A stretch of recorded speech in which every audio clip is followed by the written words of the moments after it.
Hello guys, ayan, umuwi ako sa Pilipinas, Pasko ngayon, kumain kami, tapos ayan, nasa elevator na kami, sa Azure, Manila nga pala ito, lagi na lang kami nagbibideo sa elevator, kasi nga mataas gusto nila, tapos nandito kami sa 19th floor sa may Azure, Manila, ang ganda dito guys, punta kayo sa may Pasay yan, sulit dito, parang Hong Kong yung style niyan, kaya dito kami nag-check-in, tapos bumaba na nga kami para mag-swimming dito sa swimming pool.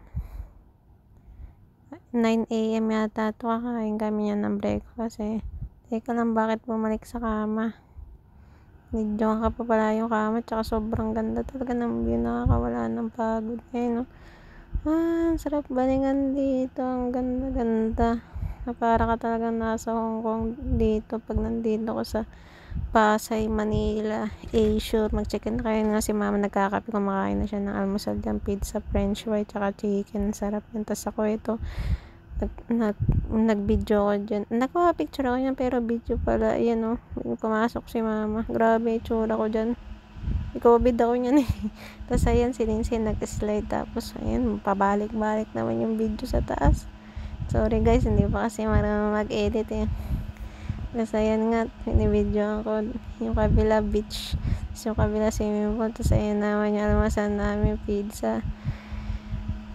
Kumain kami sa labas sa may terrace kasi mas masarap kumain ng breakfast dun, fresh air. Kanina ko ba yatid ng pizza kay mama yata, ayan si Mother Earth, tuwan-tuwa, meron siyang page, may pa fork and knife pa nga. Tapos wala si Toys, long hair yan, may chicken wings, yummy chicken wings, ininit niya kasi yan, kasi yan yung dinner namin kagabi, hindi naubos.